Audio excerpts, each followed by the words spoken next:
Vamos lá, irmãos, nós estamos falando sobre disciplinas espirituais e hoje, mais do que nunca, nós vamos falar sobre duas disciplinas espirituais que parecem ser antagônicas, mas elas são complementares: solitude e comunhão. É fato que eu não precisaria juntar essas duas, porque elas são disciplinas espirituais diferentes, mas eu preferi juntá-las em um só sermão, para vocês entenderem. Então eu vou falar com elas, eu vou falar exatamente sobre solitude, depois eu falo exclusivamente sobre comunhão, e no final vocês vão entender o porquê que nós vamos juntar essas duas disciplinas espirituais. Então vamos lá. Eclesiastes 3, verso 5 diz assim: tempo de espalhar pedras, tempo de ajuntar pedras, tempo de abraçar e tempo de deixar de abraçar. É um pouco curioso que a Escritura fala sobre tempo de deixar de abraçar. Não é estranho? Parece que você... Puxa, que estranho, né? Uma Bíblia que fala... Ultimamente, ainda nessa questão tão relativizando, que a gente está relativizando tudo, a Bíblia, o livro do amor, fala sobre deixar de abraçar. Fala sobre espalhar pedras, ao invés de ajuntar, deixar tudo juntinho. Afinal, o que é isso?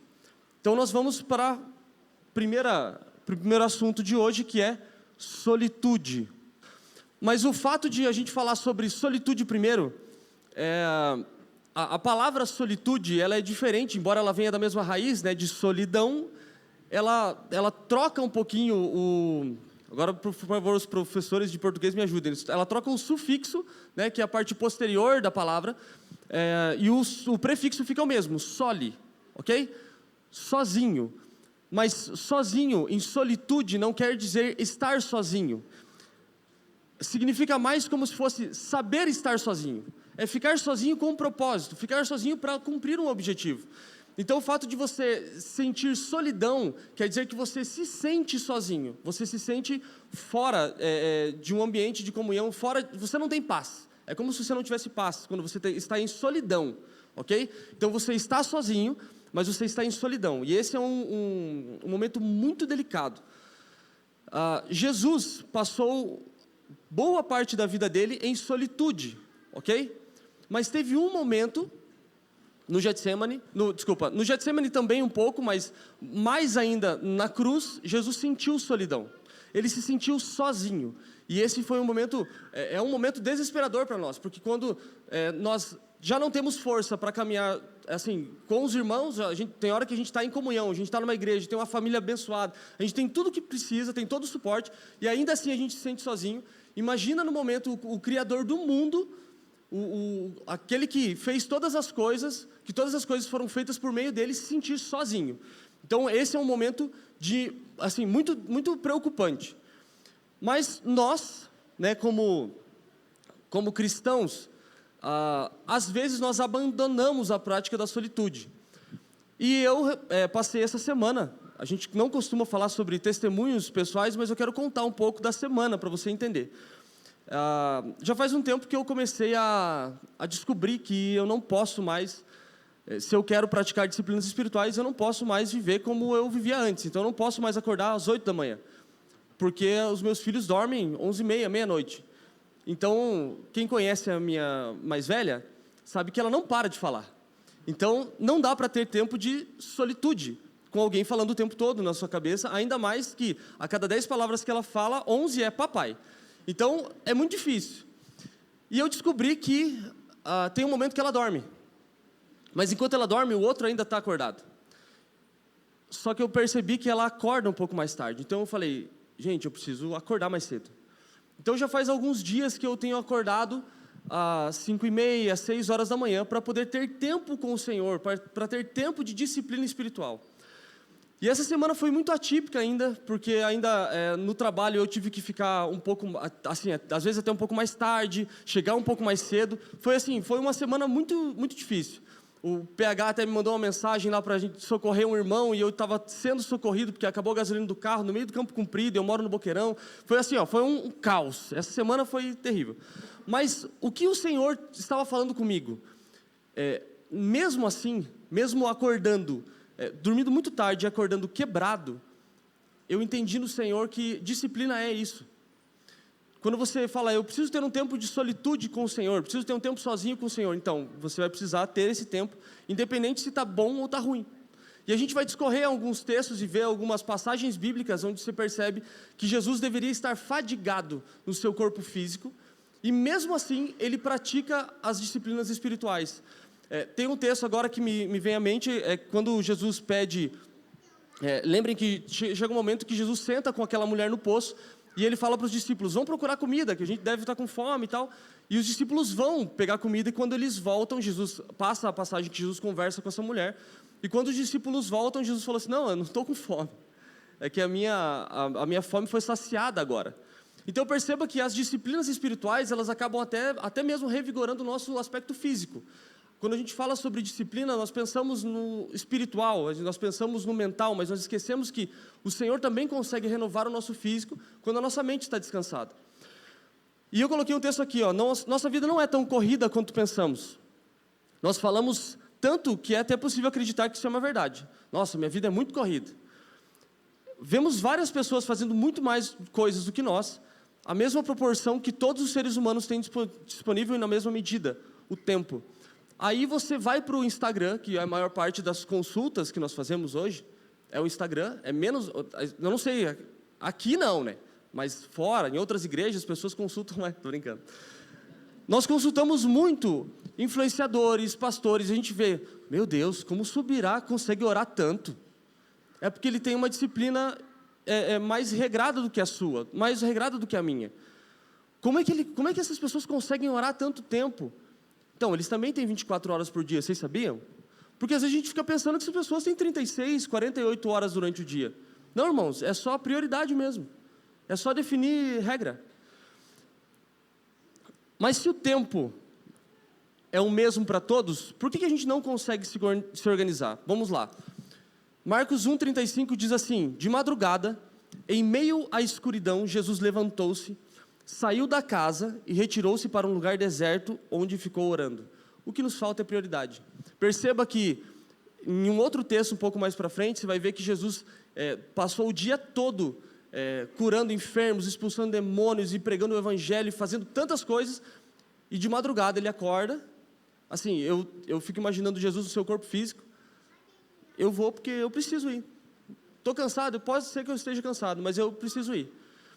E Jesus, tem alguns momentos em que Jesus dorme, olha só, tem um momento em que Jesus dorme no barco, Jesus está dormindo no barco, a tempestade começa a balançar o barco, as pessoas têm que acordar Jesus, e Jesus só acorda e fala, ô tempestade, dá um sossego aí para eles, que eu estou dormindo em paz.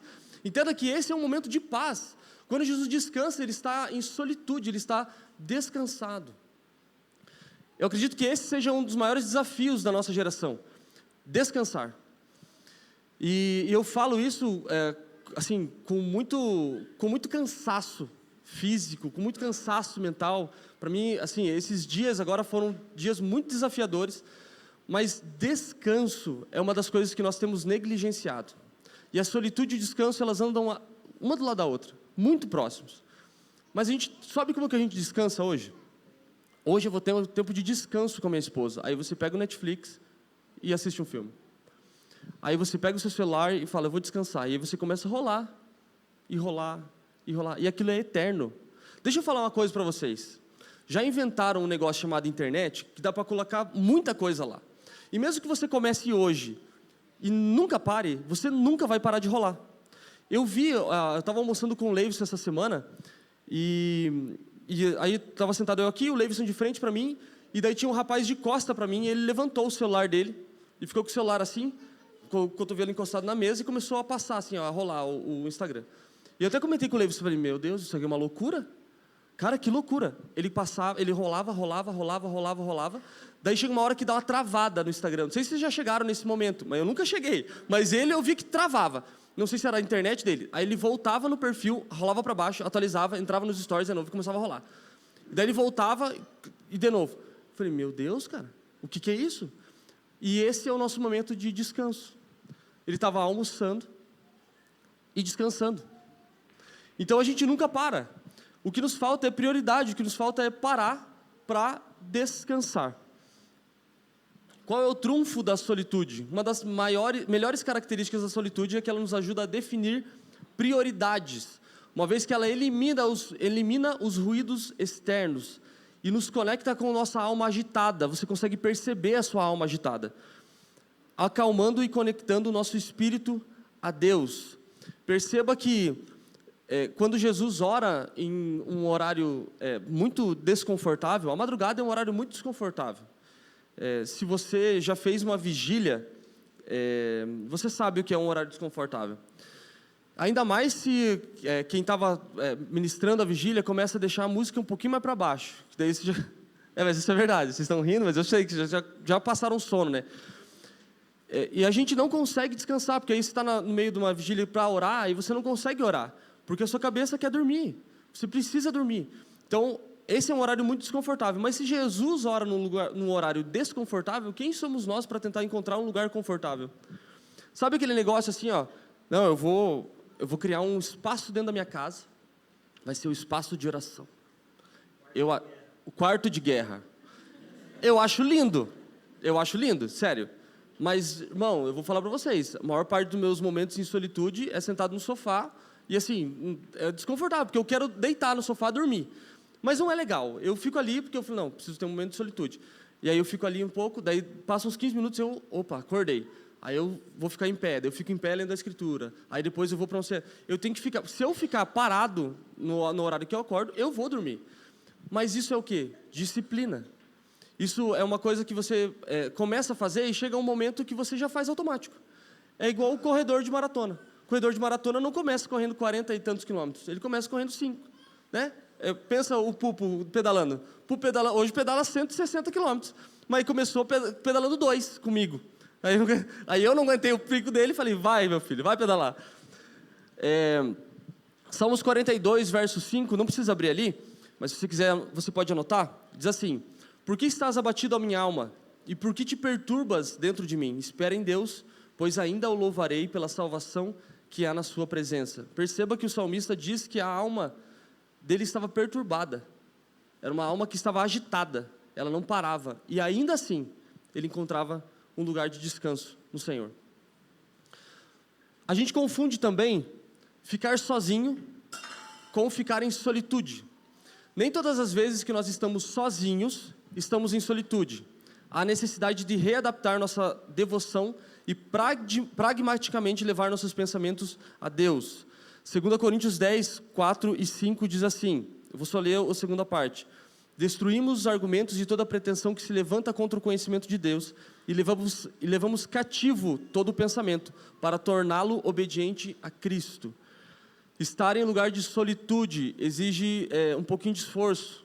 Você precisa se concentrar, você precisa entender que você está no momento sozinho para um objetivo.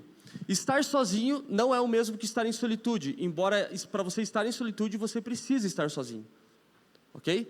Você também pode ter um tempo em solitude no meio dos irmãos, embora você não possa estar, você precise desligar um pouco dos irmãos. Você precisa estar conectado com Deus. Aí você sozinho no seu tempo você consegue, fica no cantinho, né, fica lá atrás e tal, aí ok. Mas a solitude ela exige isso. Vamos para alguns mitos, desculpas e alguns sofismas, né, para a gente não praticar a solitude. Primeiro, falta de tempo. Irmão, eu não tenho tempo para ficar sozinho. Bom, se você não tem tempo para ficar sozinho, talvez seja por causa do último item, que você é um pouco insuportável. Mas isso é bom. Se você conseguir reconhecer isso, porque chega uma hora que você não quer ficar com você mesmo. Quem já passou por isso? Cara, não aguento, nem eu me aguento. Os casados que o digam. Tem hora que a tua esposa fala assim, não, sério, hoje não dá. Daí você olha para você mesmo e fala, cara, hoje eu tô feroz. Hoje eu tô assim, ó, que se eu pudesse sair de dentro de mim, eu saía. Mas o principal ponto é a falta de tempo. Nós dizemos frequentemente que nós não temos tempo. Mas todas as outras pessoas que produzem mais do que nós vemos, independente do que seja, as pessoas às vezes são melhores no trabalho, elas são mais leves quando elas estão com as pessoas. Todas essas pessoas têm o mesmo tempo que nós. ele está disponível na mesma quantidade para todos. Então, a falta de tempo não pode ser uma desculpa. Ela é um sofisma, é uma meia-verdade. Ah, irmão, mas é que você não trabalha onde eu trabalho. Pois é, irmãos, mas eu conheço pessoas que trabalham mais do que você e ainda conseguem orar mais do que você. Então, não é, a nossa régua de medir não é o outro. Nunca foi. A nossa régua de medir não pode ser a outra pessoa.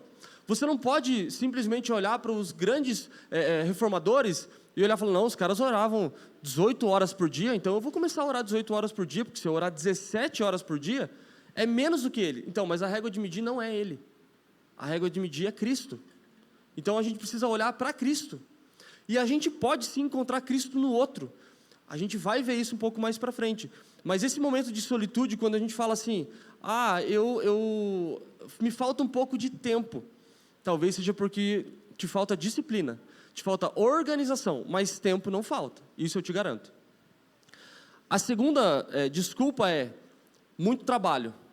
Eu trabalho muito, eu faço muita coisa e daí não dá tempo para ter um tempo de descanso no Senhor, um tempo de solitude. Então, isso pode ser uma verdade, se é que você me entende. Talvez você trabalhe um pouco demais. Talvez você esteja gastando muito tempo da sua vida com coisas que não são eternas. E isso pode ser um problema. Eu conheço pessoas que elas trabalham tanto para deixar uma vida boa para os filhos, que quando os filhos crescem, os filhos só queriam ter o pai. Eles não queriam nem o dinheiro. Não queriam nem ter uma vida boa. Eles preferiam ter uma vida mais ou menos.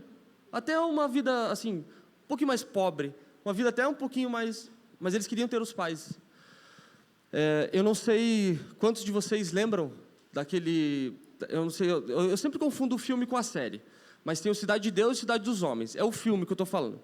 Fizeram um documentário sobre o filme.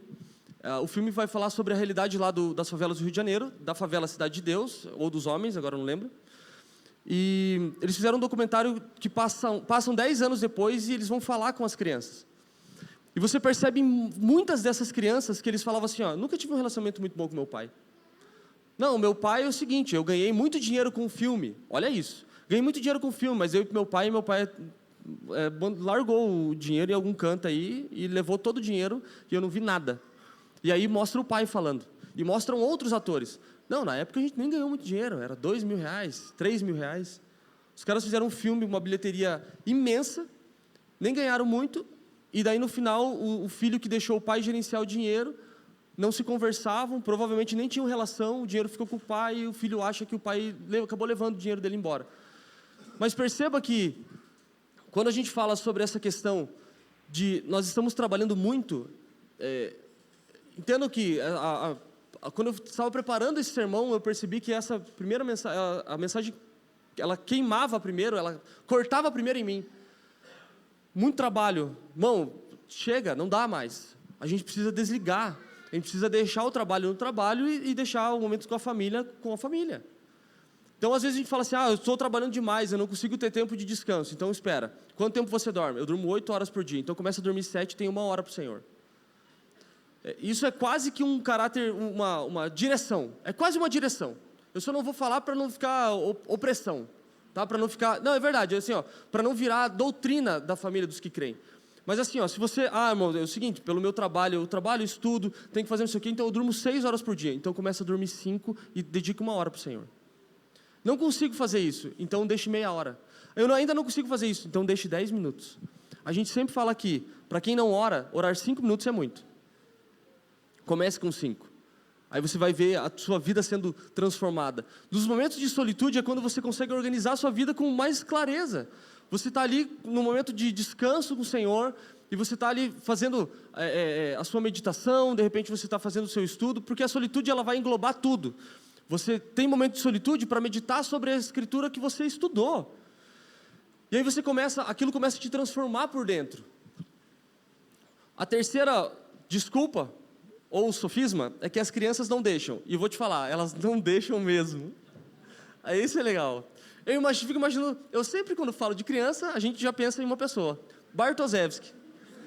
Não, mano, sério. Eu fico pensando, sério, vocês já pensaram? Como é que ele consegue?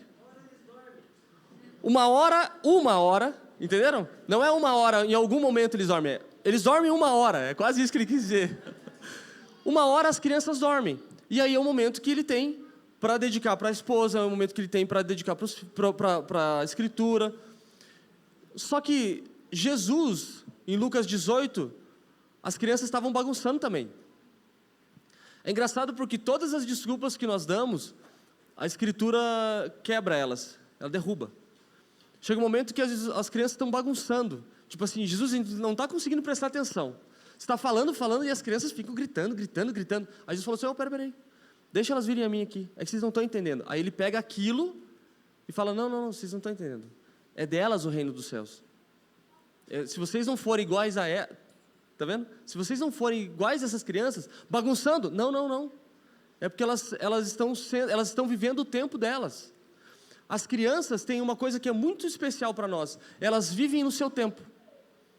Embora a gente às vezes queira antecipar as crianças ou atrasar elas, uma infância saudável, ela é tudo no seu tempo. Criança, né? Vamos colocar aí até os seus 10 anos, ela tem uma infância, ela tem um tipo de infância. Uma moça, um rapaz que tem seus 16 anos, já é um outro tipo de cabeça. Não dá para você colocar os dois juntos. Se você colocar os dois juntos, um vai antecipar, o outro vai dar uma atrasadinha. Eles vão ter que equilibrar isso.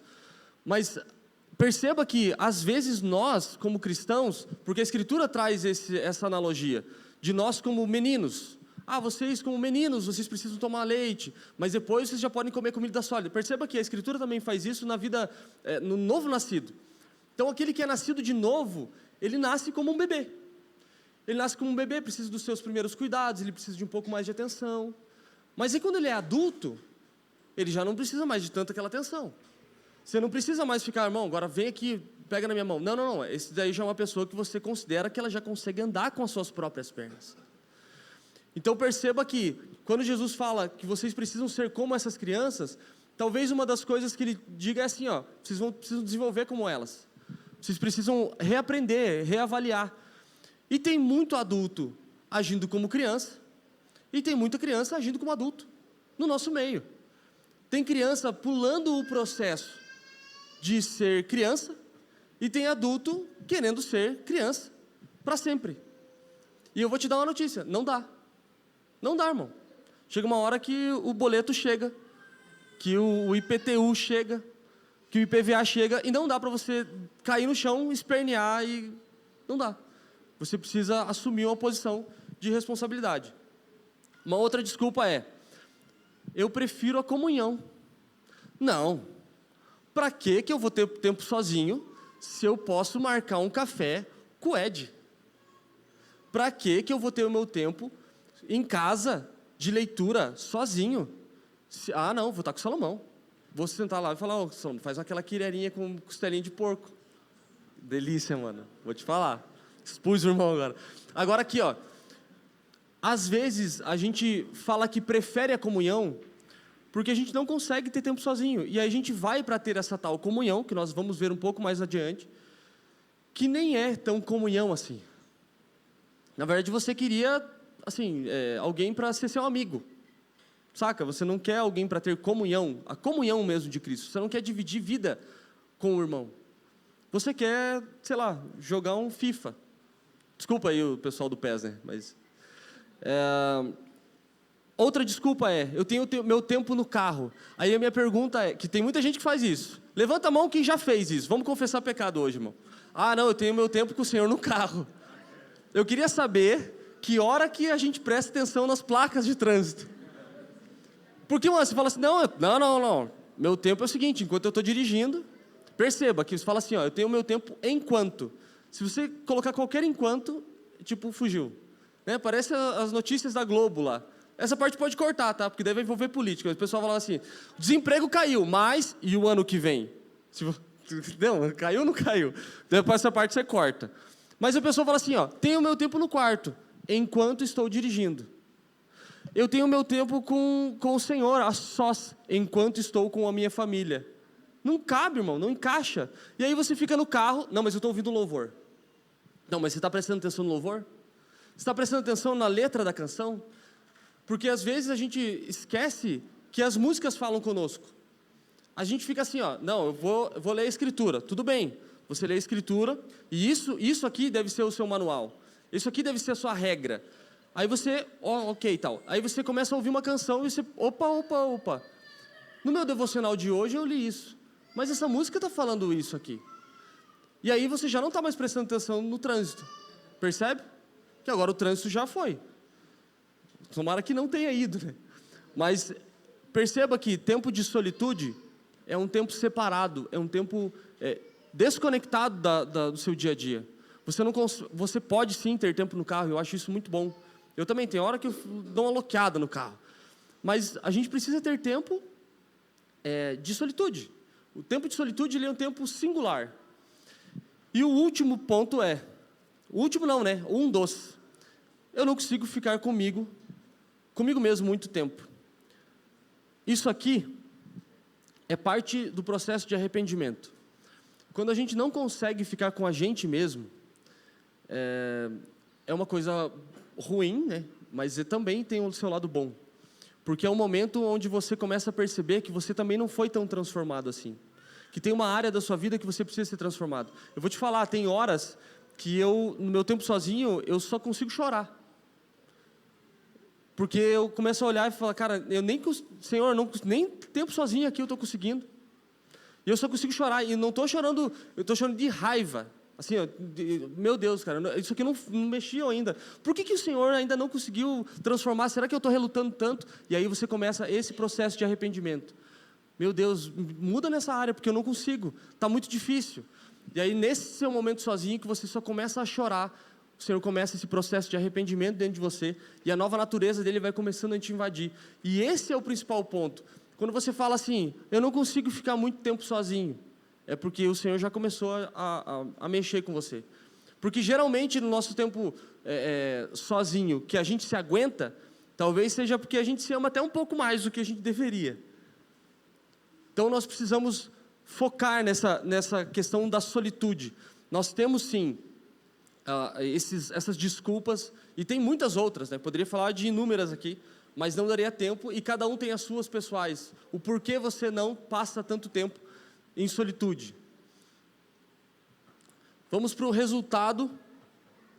O que acontece quando nós praticamos a solitude? Porque perceba que momentos de solitude, momentos de comunhão consigo e com Deus, essas são as coisas que elas começam a afetar a sua vida pessoal mesmo. Isso começa a ser transformado em você.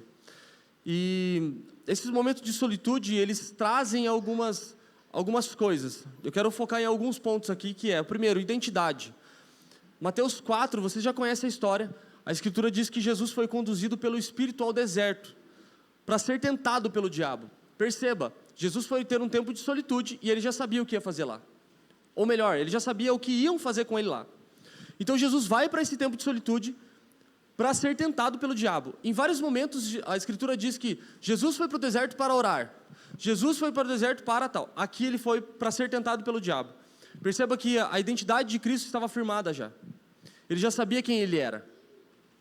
Você percebe que logo que Jesus sai do deserto, no final de Mateus 4, Mateus 5 ele já começa um dos maiores sermões sobre como nós devemos nos portar, pessoalmente, né? Bem-aventurados que choram, porque você não consola. Ele começa a explicar como nós devemos nos portar. Mas uma das coisas da solitude que nós podemos ter é achar quem nós somos. Por isso que aquele último ponto de nós não conseguimos ficar conosco mesmo, talvez seja porque nós não conseguimos firmar a nossa identidade, quem nós somos. É tipo assim, Senhor, eu estou aqui de novo. Eu sei, eu não sou tão legal. Eu sei que eu dei aquele sorriso, mas por dentro eu queria chorar. Por dentro eu queria brigar, por dentro eu queria... Então, Senhor, eu já consegui me comportar antes.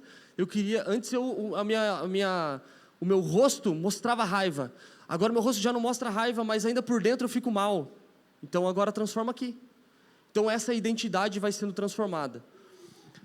A segunda coisa, auxílio e clareza para decisões difíceis. Jesus tirou um tempo para orar, para escolher os seus discípulos. Perceba que Jesus, ele sai do seu ambiente normal, vai ter um tempo sozinho com o Senhor para poder escolher os seus discípulos.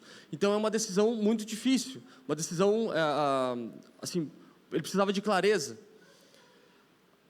O próximo ponto, dar glória a Deus. Despedida a multidão, subiu ao monte para orar à parte, e chegada a tarde, estava ali só. Jesus só foi ao monte para dar glória a Deus. Esse é o texto que eu tinha citado no início, para descansar. Irmãos, deixa eu dar tentar abrir aqui um parênteses. O descanso é uma das coisas que nós mais negligenciamos como cristãos. Certo? Ontem eu fui tentar ter um tempo de descanso com as crianças e foi bem puxado. Não estou nem reclamando, tá? Eu estou cansado, mas estou bem, graças a Deus. Mas as crianças, assim, elas consomem muito do nosso tempo. Mas as crianças precisam disso. Daqui a um tempo elas vão entender que ficar no parque é descansar. Cheguei lá no parque, encontrei o Gustavo e a Mila. Mano, que lindo. Aí a gente começou a compartilhar da vida de Cristo, a gente começou a conversar sobre as coisas do Evangelho, e aquilo foi renovando. Aí uma criança já encontra a outra e elas vão brincar. Mas perceba que esse ambiente de descanso, o que Jesus fala sobre o descanso aqui, é sobre o trabalho que ele estava fazendo. Olha quando Jesus pausou, perceba, e curou muitos dos que se achavam enfermos de diversas enfermidades. Quem aqui já viu uma cura mesmo acontecer? Não aquele negócio assim, ó, o cara estava com dor de cabeça, o pastor orou e saiu a dor de cabeça. Não, estou falando de cura, assim, ó, vi cura mesmo, assim, um negócio sobrenatural que eu falei, cara, não pode ser outra coisa a não ser Deus. Acho que uma das coisas mais maravilhosas que eu vi, eu estava no Nordeste e eu vi um cara aprender a ler e a escrever por uma obra do Espírito. Essa foi uma coisa maravilhosa que eu vi lá. Esse tipo de coisa sobrenatural. Quem já viu isso? Agora perceba que aqui Jesus, ele cura enfermos de diversas enfermidades. Diversas enfermidades. Não é aquele negócio assim, ó. Sabe aquele pregador que o cara ora por perna crescer? Daí não ora por câncer sumir. Só por perna crescer. Não, Jesus curou enfermidades de várias naturezas. Diz que ele expulsou muitos demônios. Quem já participou ou já viu um demônio manifesto, como usar a Escritura, sabe como é cansativo. E a Escritura ainda diz que, porém, não deixava falar os demônios, porque o conheciam, ou seja, os demônios ainda ficaram enchendo o saco de Jesus. Expulsou, mas eles ainda ficavam ali, vão encher o saco desse homem aí. E levantando-se de manhã, muito cedo, fazendo ainda escuro, saiu, e foi para um lugar secreto, deserto, e ali orava. Jesus foi para descansar. Jesus estava exausto. Eu imagino a mente de Jesus exausta, o corpo dele físico exausto. Ele tinha curado muita gente de muitas naturezas de enfermidades. Ele tinha expulsado muitos demônios. Ele tinha feito tanta coisa, além de pregar o Evangelho, enquanto ele fazia. Ele devia ter andado quilômetros. E aí ele vai dormir. Aquele sono que se você não ronca, você ronca. E aí quando você acorda, muito cedo, você fala, ufa, vou me retirar para ter um tempo de descanso. Perceba que dormir não é descansar. Porque se você dorme com a sua cabeça atribulada, você não descansa. Quem já passou por isso? Não precisa levantar a mão. Sou só eu. Mas quando você dorme com a sua cabeça ainda em movimento, a gente quando vai jogar bola é engraçado, né? O pessoal fala assim, o jogo acaba lá 10 horas. Daí você fala, até chegar em casa 10h30. Daí você toma um banho. Daí a adrenalina, você vai dormir 1 hora, 2 horas da manhã. Porque seu corpo ainda está correndo, né? Embora o nosso corpo sempre esteja correndo quando a gente vai jogar bola. A gente acha que o corpo está correndo, mas no final não está. É só quem vai lá para saber. Um outro ponto. Livrar-nos da vanglória. Lucas 5:13, 15 e 16 diz que Jesus ele limpa um homem da lepra e diz que a fama de Jesus se propagava ainda mais e Jesus, porém, ou seja, a fama dele se espalhava, mas ele se retirava para lugares desertos e orava. Antes de enfrentar sofrimento, Jesus também em Mateus 26 fala para os seus discípulos, diz assim, assentai-vos aqui enquanto vou ali orar. Então ele, antes de enfrentar um sofrimento, ele também senta e ora. Então perceba que esses momentos de solitude, eles são muito importantes, eles causam várias coisas em nós.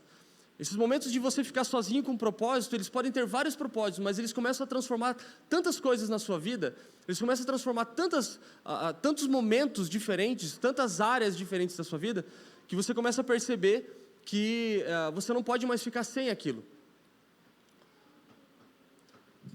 E aí, quando nós saímos desse lugar de solitude e vamos para a comunhão, é quando nós colocamos a solitude em prática. Eu até coloquei aqui um texto que vai falar um pouco sobre a origem da solitude, que o próprio Deus diz em Gênesis 2:18 que não é bom que um homem esteja só. Ou seja, eu imagino o homem se sentindo sozinho. A Escritura fala isso, que ele olhava para todos os animais e falava, não tem ninguém parecido comigo aqui. Ou seja, ele estava se sentindo sozinho. Estar junto e estar em comunhão. Perceba que não tem um erro ortográfico aqui. Não é estar em comunhão, é e. Estar junto é uma coisa. Estar em comunhão é outra coisa. Vou explicar. Podemos nos reunir, sentar à mesa, colocar os assuntos em dia e mesmo assim, nem sequer arranhar um fio da verdade que é a comunhão. Comungar é entranhar os afetos por causa de Cristo, partilhar a boa obra dele em nosso meio e trazer a essência, o que nos une à eternidade, desde a eternidade. Um texto clássico sobre a questão de comunhão é Atos 2:42, que diz assim: e perseveravam na doutrina dos apóstolos, comunhão, partir do pão e orações. E em toda a alma havia temor, e muitas maravilhas e sinais se faziam pelos apóstolos. E todos os que criam estavam juntos. Então perceba que eles perseveravam na comunhão e estavam juntos. Então estar junto não quer dizer estar em comunhão. E esse é um dos pontos que eu queria falar aqui. Vamos lá.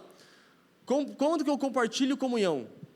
1 João diz assim: o que vimos e ouvimos, isso vos anunciamos, para que também tenhais comunhão conosco, e a nossa comunhão é com o Pai e com o seu Filho Jesus Cristo. Ou seja, para ter comunhão uns com os outros, nós precisamos ter comunhão com o Pai, com o Filho e com o Espírito. E quando nós fazemos isso? No nosso momento de solitude. Por isso que a solitude e a comunhão, elas se juntam, elas são, uma é pré-requisito da outra.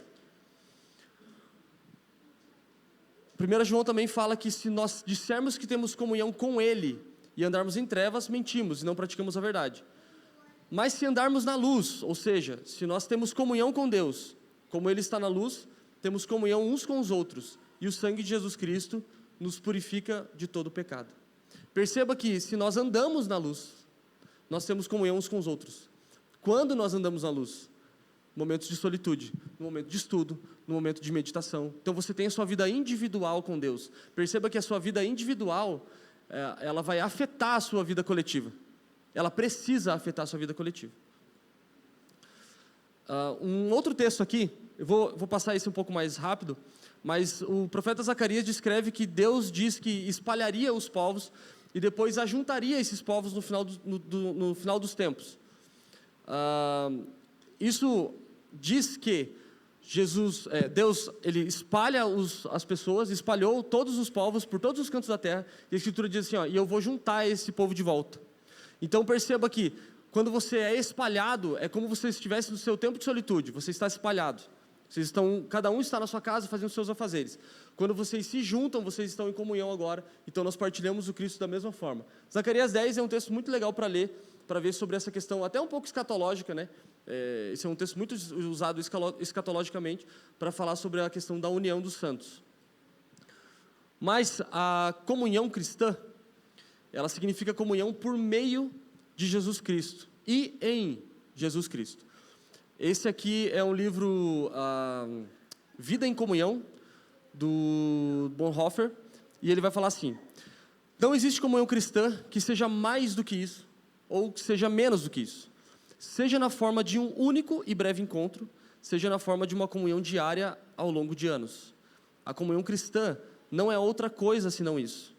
Pertencemos uns aos outros unicamente por meio de Cristo e em Cristo. O que significa isso? Significa 3 coisas. Em primeiro lugar, um cristão necessita do outro por causa de Cristo. Segundo, significa que um cristão alcança outro cristão apenas por meio de Cristo. E terceiro, significa que fomos eleitos em Cristo desde a eternidade, que fomos aceitos por Ele nesse tempo e que permaneceremos unidos por toda a eternidade. Então perceba que nós só temos comunhão uns com os outros por causa de Cristo. Então às vezes nós estamos reunidos, mas se a causa não é o Cristo, ou se nós não estamos partilhando do Cristo, não é comunhão, é estar junto. E não é ruim, é bom.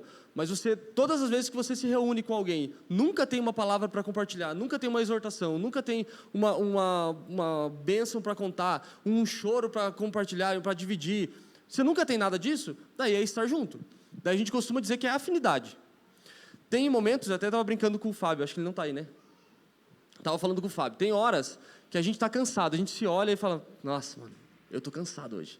Daí a gente olha e fala, e daí assim, você pensa assim, nossa, queria fazer um almoço em casa, mas eu também estou cansado para fazer o almoço. Daí eu olho para o Fábio também está a mesma coisa. Eu falo, Fábio, vamos fazer um almoço junto? Mas assim, vamos só estar junto hoje? A gente está junto, porque é afinidade. Daí a gente vai lá, um senta no sofá e a gente começa a conversar sobre nada.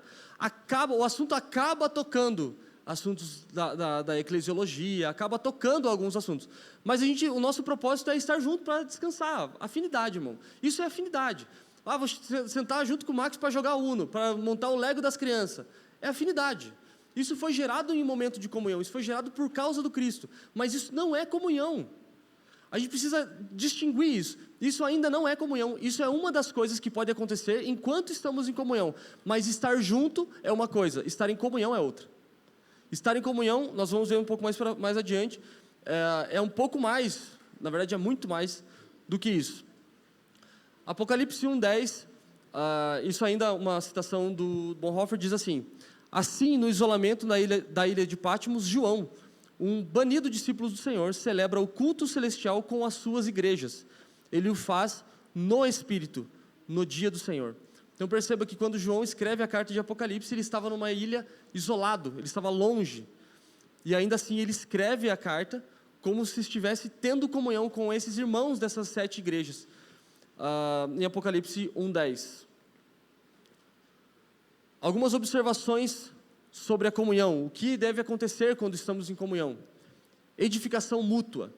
Então essa é uma das coisas. Perceba que se você for olhar para as últimas mesas que você sentou, para os últimos cafés, precisa ter alguma dessas coisas.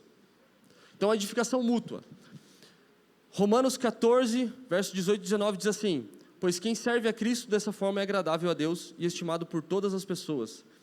Por isso, esforcemo-nos em promover tudo quanto conduz à paz e ao aperfeiçoamento mútuo.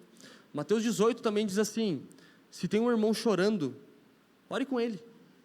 Se ele está alegre, celebre com ele.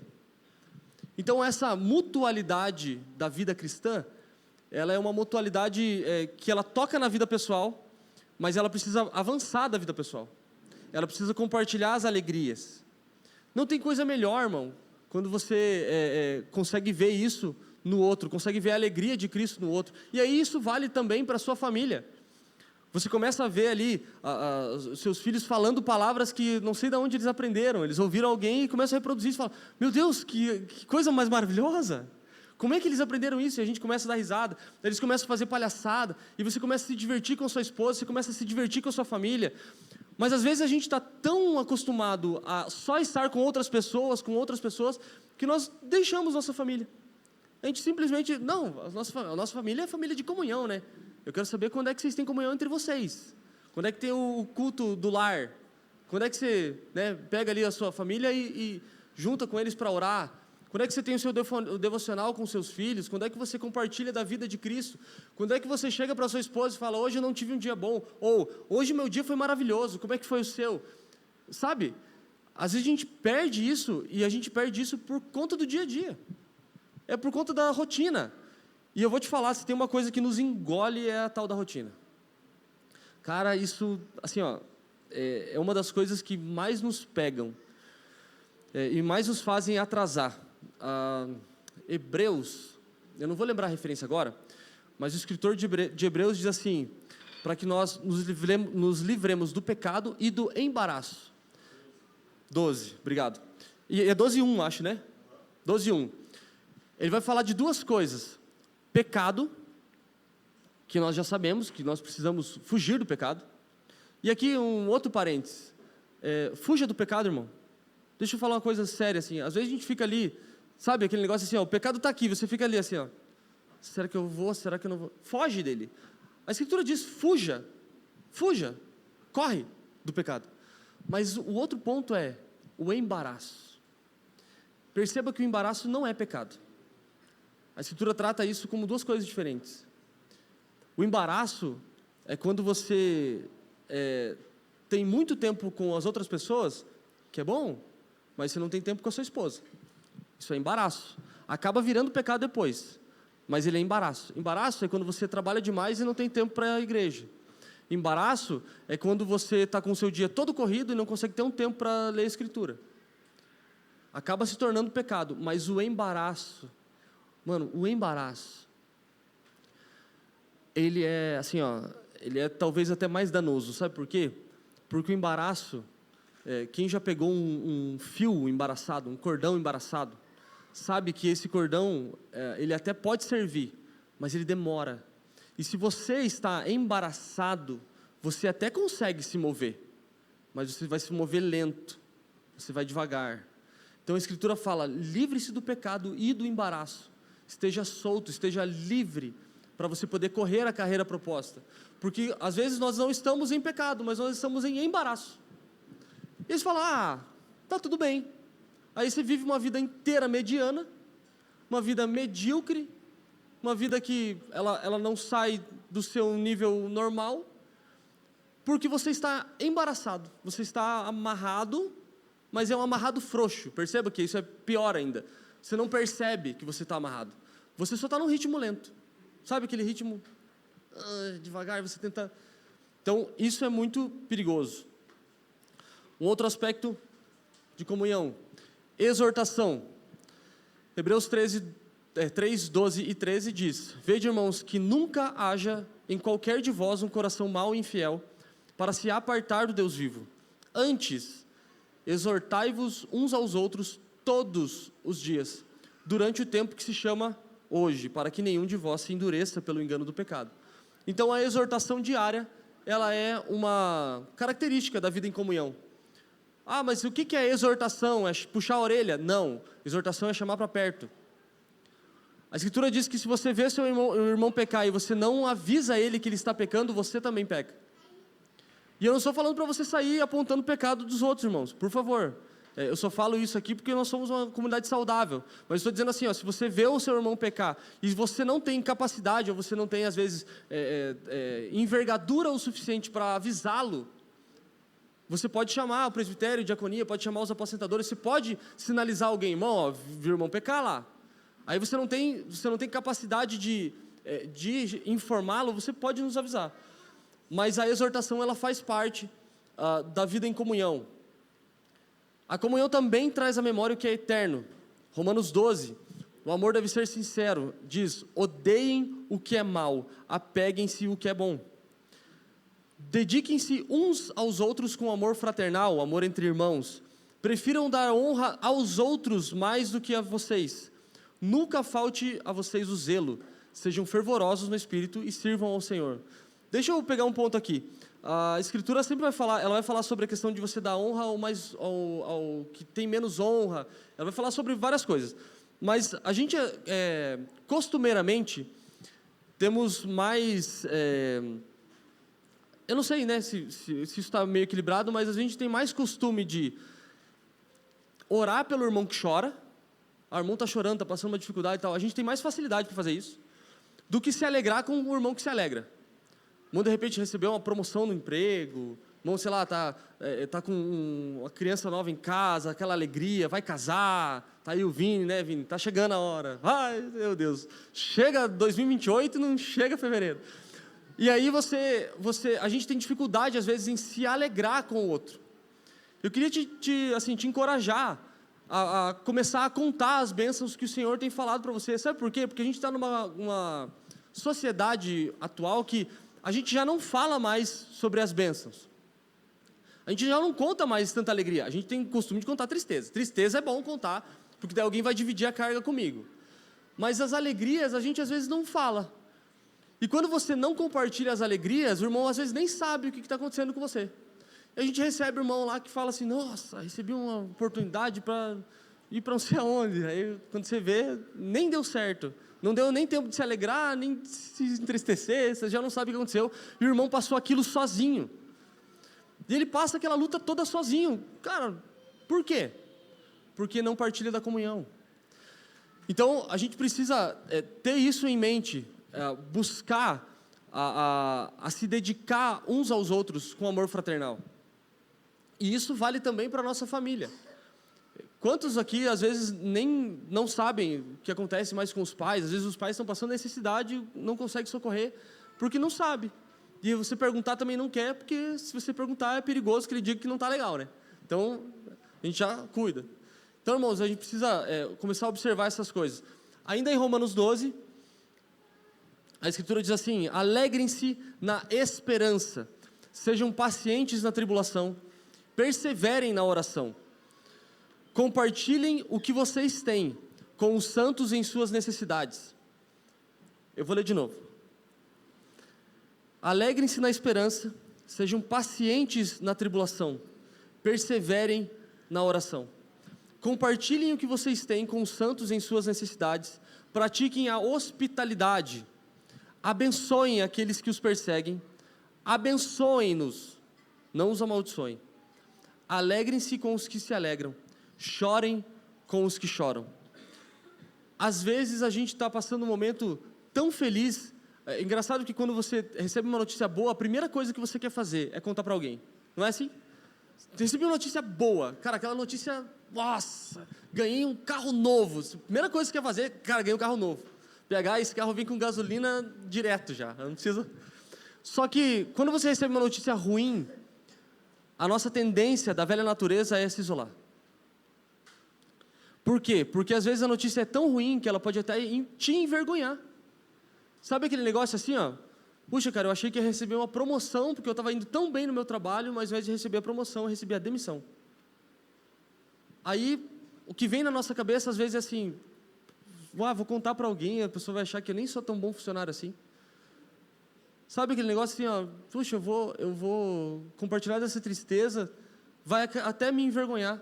A Escritura diz para você chorar com os que choram. E se você está no momento de pranto, procure um ombro para chorar com você. Procure, irmão.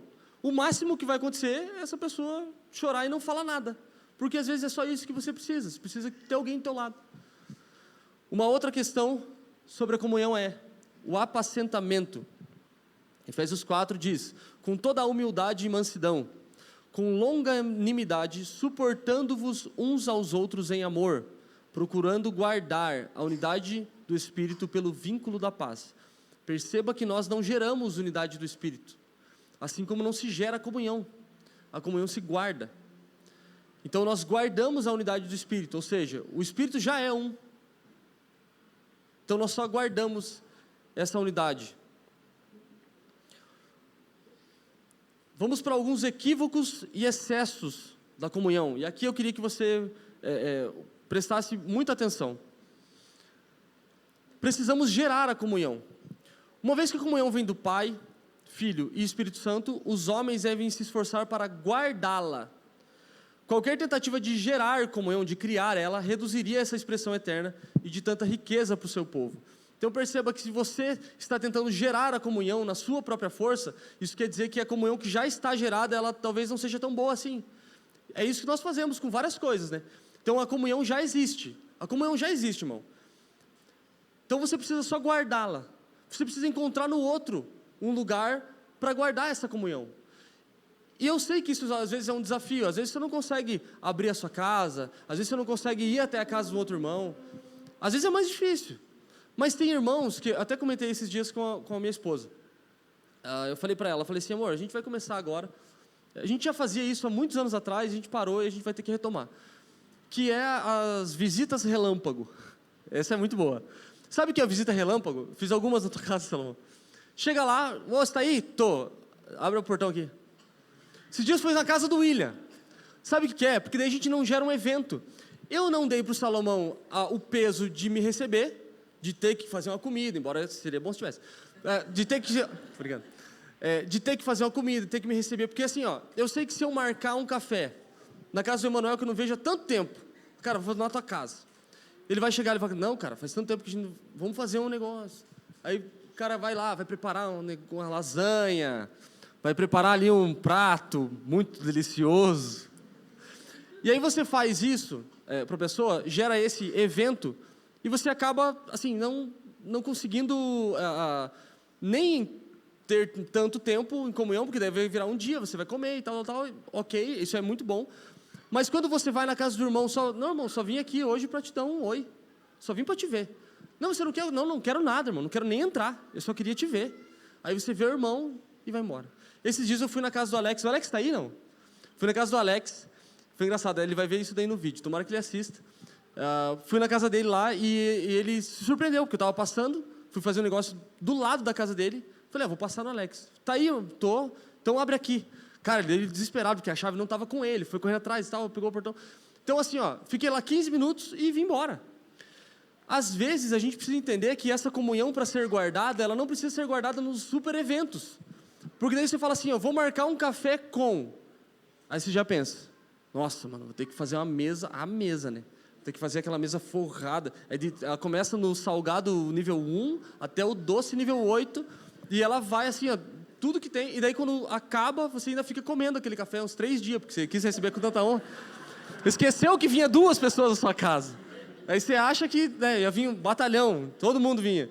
É aquele negócio, né? Não, manda chamar os fazendeiros, manda chamar os caras da rua, chama todo mundo que vem comer. Mas, às vezes, a gente gera isso e esquece que a gente está, às vezes, tentando gerar a comunhão. Não, a gente só precisa guardar. A gente só precisa, praticar essa vida em comunhão. Um outro equívoco é, estar junto é estar em comunhão. Esse é um equívoco. 1 Coríntios 11, eu vou falar um pouquinho sobre esse texto. Paulo fala assim, nisto, porém, que eu vou dizer-vos, não vos louvo, porque quando vocês se ajuntam, não é para melhor, senão para pior. Então, eles estavam juntos, mas não era comunhão, ok? Precisamos sempre estar juntos aqui. Tomara que alguém chegue nesse nível a ponto de ter que ler Provérbios 25, 17. Não sejas frequente na casa do teu próximo, para que não se enfade de ti te aborreça. É um texto engraçado, né? Tem gente que nem sabia que esse texto existia. Agora tem uns irmãos aí, ó, agora eu vou começar. Tem uns irmãos aí que colaram isso aí na porta. O cara chegava. Mas qual que é o propósito desse texto? O propósito desse texto é o seguinte, ser frequente é não sair de lá, irmão. Tem hora que o irmão só quer ficar com a casa dele. Mas o ponto é que quando você chega nesse momento para que o irmão se aborreça de você, é porque você já foi muito tempo lá. Visita outros irmãos. Vamos, irmão, praticar aí a comunhão coletiva. Vamos ver as pessoas que a gente não conhece. Começar a ir na casa dos irmãos que a gente nunca foi. Que eu já estou sabendo que já estão se mudando e vai ser uma glória, mais uma mesa para nós sentar. É uma maravilha, cara. Eu gosto de chegar nas mesas. Que daí na mesa você começa já... irmão, aqui, o negócio tem uma mesa que é a mesa do café.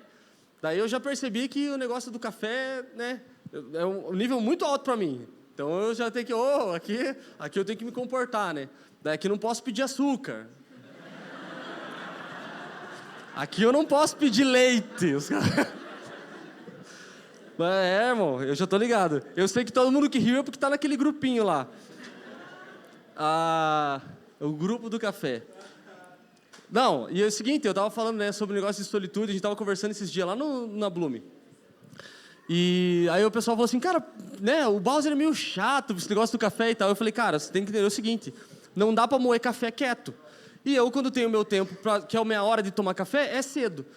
A última coisa que eu quero é que minhas crianças acordem, porque daí eu vou perder meu tempo sozinho. Então eu não vou ficar moendo café. Então deixa eu com meu café coado aqui mesmo, café caboclo, café melita. Tô bem, graças a Deus. Para quem já tomou pó de café misturado com água quente, irmão, aí ó, não tem erro. Vamos lá, a nossa comunhão é pelo Espírito. Então a nossa comunhão ela não é pelo irmão, ela é pelo Espírito.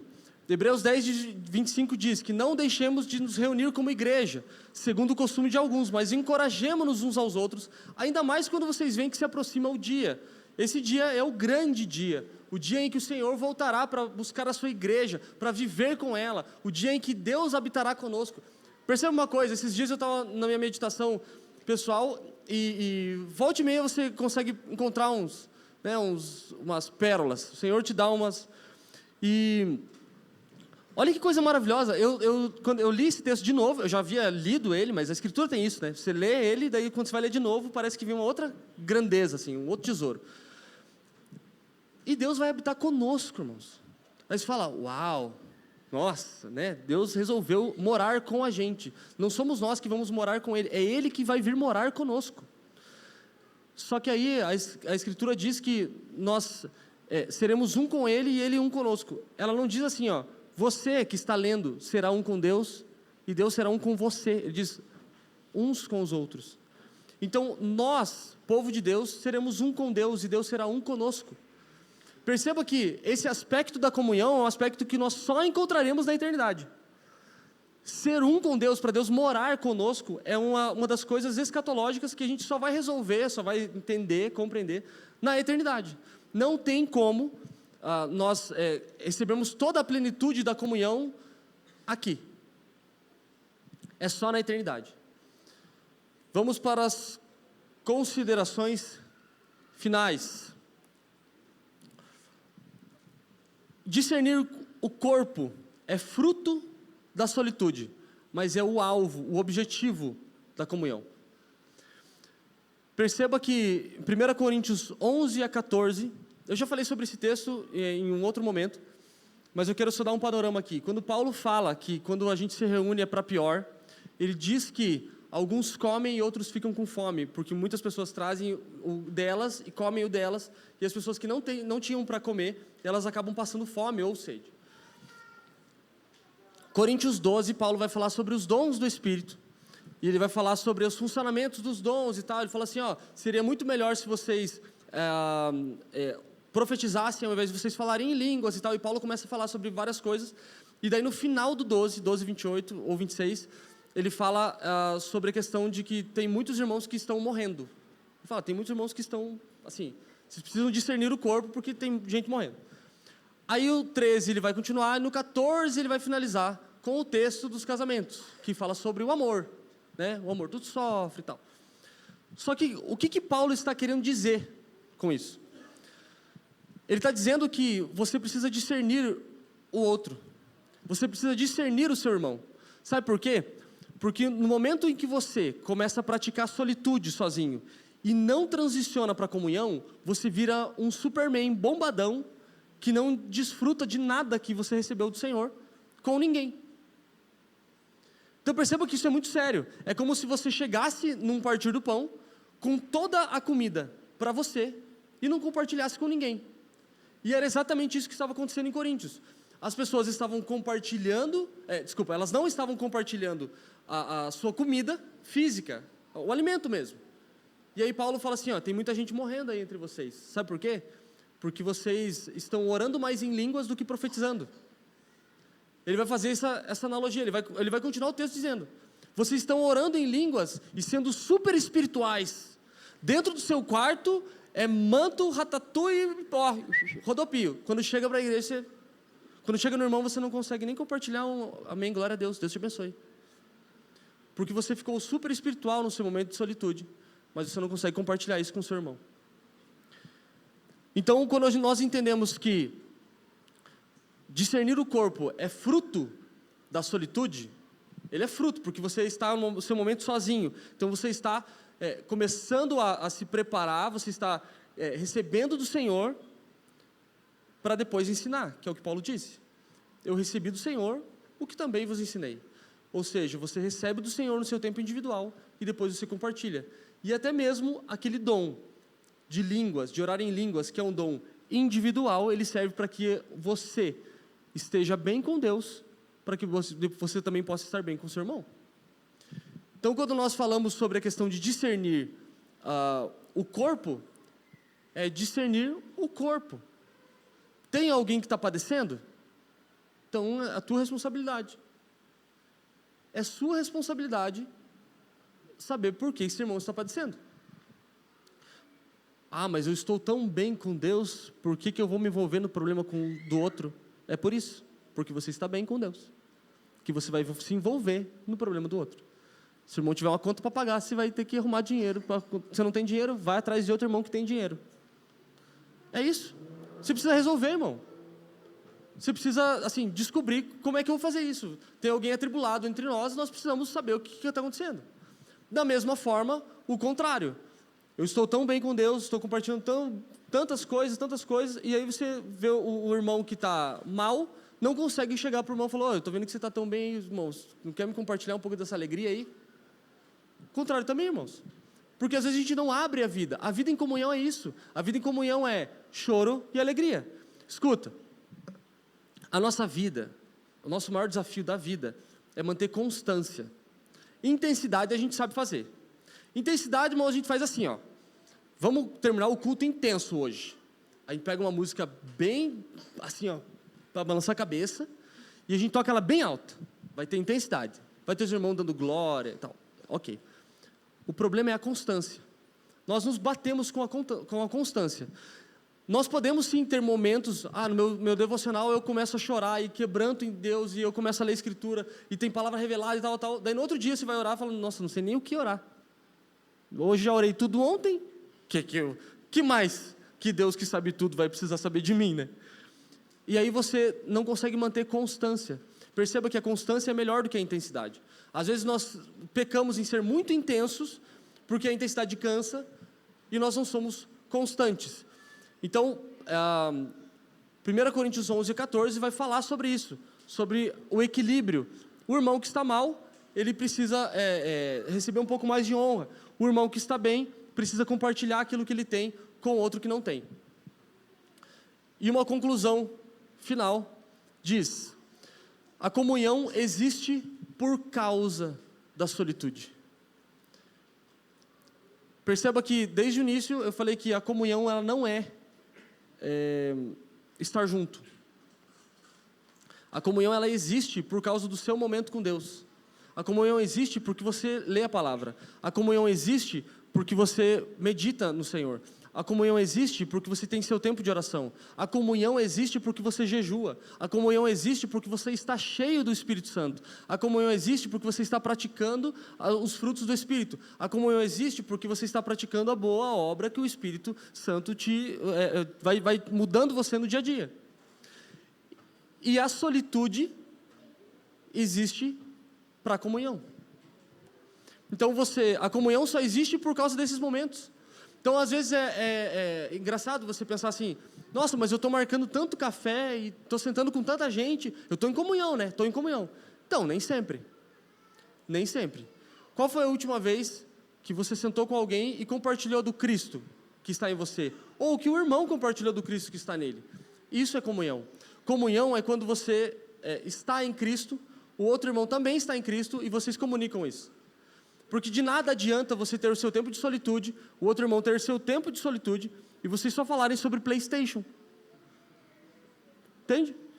Não adianta de nada você ler uma palavra super reveladora, ou você receber uma profecia do Senhor, e não entregar para ninguém julgar essa profecia. De nada adianta você ter uma super revelação na palavra, se você não consultar outros irmãos, outros mestres. Aí você começa a gerar quase que a gente vai gerando as panelinhas, né? Mas as panelinhas é nós mesmos. Nós mesmos estamos tão cheios de si, que a gente não consegue ter tempo sozinho e compartilhar isso em comunhão. E aí a gente começa só a falar sobre o problema do dia a dia, a gente começa a falar só sobre o nosso trabalho, só sobre a faculdade, a gente começa a falar sobre, nossa, ó, meu professor lá, ele está meio dando um... Pois é, e aí? E qual foi a resposta do Evangelho para esse professor? Como que o Evangelho alcança esse professor? Como é que nós podemos te ajudar a alcançar o perdido com o Evangelho? Como é que a gente pode criar ferramentas para fazer isso? Isso é vida de igreja. Aí você começa a compartilhar uns com os outros, você começa a quase que assim, conviver a solitude do outro. Saca? É quase que você começa a compartilhar a solitude. Quando você começa a compartilhar a sua solitude, você começa a gerar comunhão. E aí ela começa a brotar dentro de nós. Aí essa comunhão começa a trazer vida. E essa vida é a vida eterna. Porque lembra que o propósito de Deus é viver em comunhão. Jesus, uma das orações mais maravilhosas de Jesus, ele falou isso: Pai, eu oro para que eles tenham comunhão conosco, a fim de que o mundo creia